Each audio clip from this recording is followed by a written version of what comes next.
Професионална гимназия по химични и хранителни технологии професор доктор Асен Златаров в град Димитровград е първото по рода си средно химическо учебно заведение в България. Днес продължава традицията да е търсено и уважавано от младите хора в района.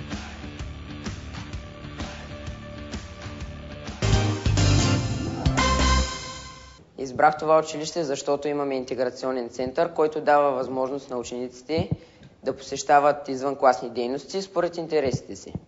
Какво има в месото, което готвим? Салама, който ядем, сиренето, което даваме на децата си, млякото, което пием? Кой от нас знае отговорите на тези въпроси? Специалността е технологичен и микробиологичен контрол в хранително-вкусовата промишленост. Връзката с това, че готвим е, че получаваме допълнителна квалификация за хлебар-сладкар. Записах се в тази специалност, защото специалността ми харесва. Много е интересно, много е забавно. Приготвяме си най-различни неща. И специалността е много голяма реализация навсякъде. Реализацията е като лаборант или като хлебар или сладкар. След малко тук ще приготвим мафини. Ето те тук вече са готови, а ние ще ги украсим. Ето там отзад на печката сме си сложили да се разтопим масло и шоколад. Ето от тази страна ще видим как се приготвя плодова торта. Мафините, те се приготвят от кексово тесто, което съдържа прясно мляко, брашно, яйца и бак пулвер и захар. И след това се пекат в ето тези специални формички и се украсяват. Освен всичко друго, ние ходим по много състезания. Миналата година с моя съученик Драгомир участвахме в 4-тия национален форум на ученическите клубове в Хасково с нашото ателие Уверени в кухнята, където се учим как да приготвяме бързо и лесно здравословни храни. И там показахме как можем да си приготвим бързо здравословен сандвич, салата или плодов сок. Нормално е в една гимназия като професионална гимназия по химични и хранителни технологии професор доктор Асен Златаров да се интересуват от здравословно хранене. Любимият предмет е философския цикъл. Там изучаваме човешкия характер, за взаимоотношенията между хората, за чувствата, за морала, за идеалите и така нататък. Специалността ми е технологичен и микробиологичен контрол в хранително-вкусовата промишленост. Избрах тази специалност, защото от малък ме влече кулинарното изкуство. Моето семейство също се занимава с хранително-вкусови производства и това ми е нещо като слабост.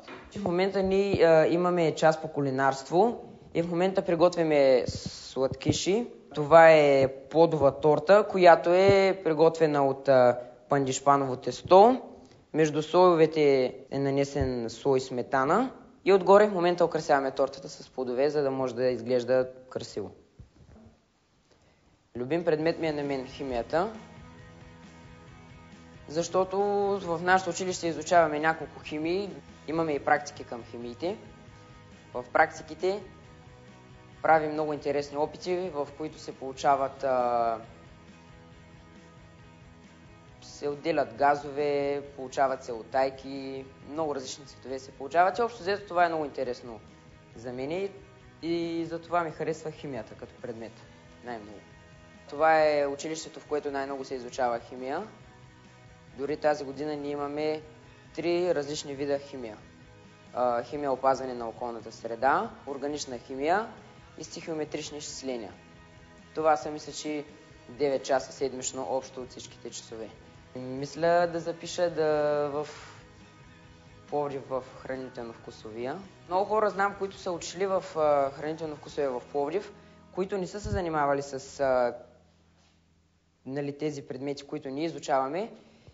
И мисля, че ние имаме едно стъпало над тях, защото виждате, че приготвяме постоянно такива продукти, изготвяме опити и това на нас не е един бонус.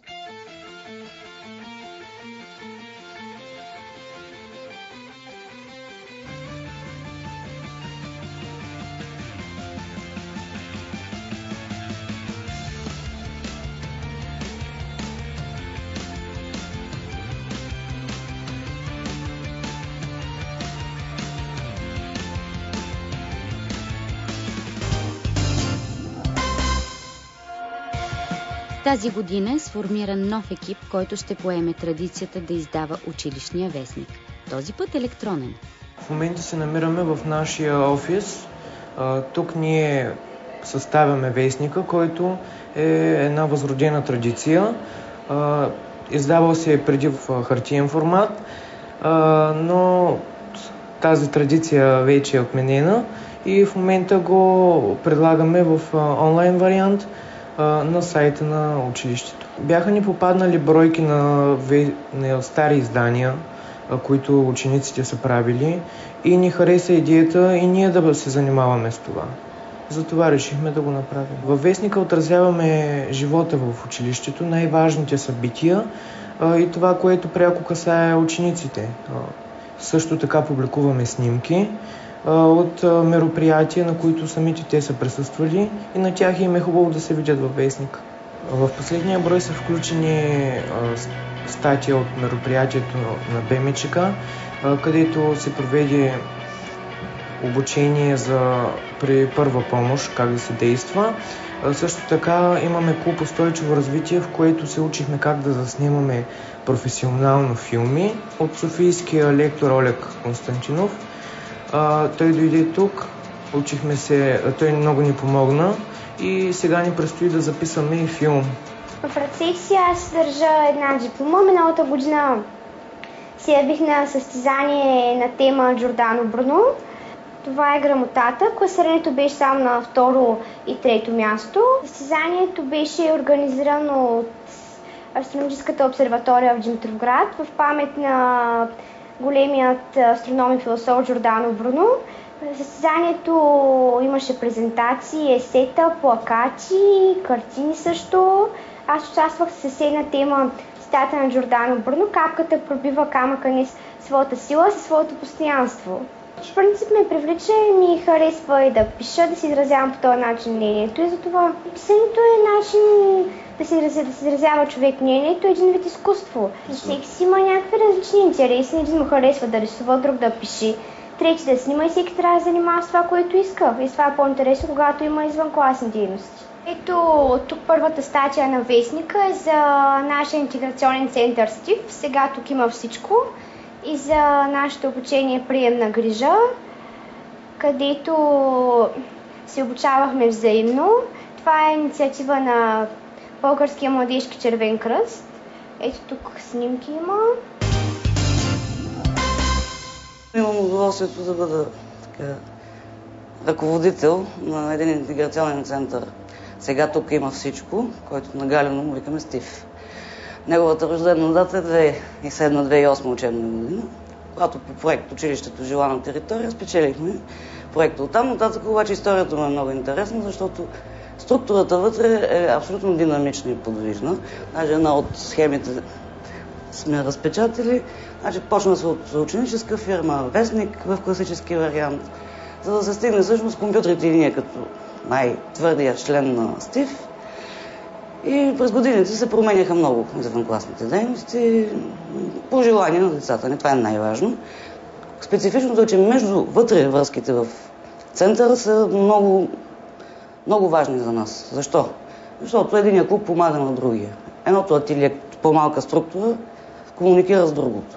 И понеже са много различни специалностите, както са лайректи в гимназията, логично интересите различни. Последно, което добихме тая година, е един нов клуб, който се казва Питър, от Питам и търся, където всъщност са всички нови желания. Класическата структура се запази. Питър пое новите идеи. Още повече, че на 8 клас са за първи път в гимназията с уникалната специалност. Оттам предизвикаха и други извънкласни дейности. Липсата на интерес, прехосването на свободното им време се оказва фатално за цялостния учебен процес. Ако няма извънкласни дейности, няма и учебна дейност. Това е нашия извод, който стигне. Не може да си представите колко се съживи изобщо цялостната дейност на училището, след като примерно направихме един корбан за здраве, който е от ателието проекти за миналото. Тук играха хора, изпратихме първия випуск, който имаше матури, всъщност СТИФ го изпрати с пожелания за успешен старт. Това беше класическия вариант.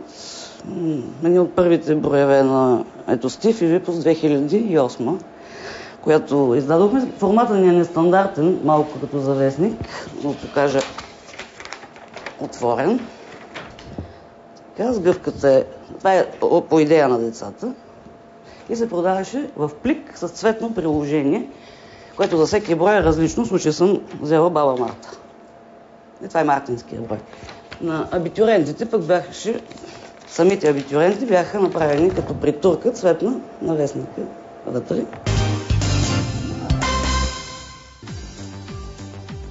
Първо по рода си средно химично заведение в България и днес професионална гимназия по химични и хранителни технологии, професор доктор Асен Златар от град Димитровград, продължава традицията да е търсено и уважавано от младите хора в района.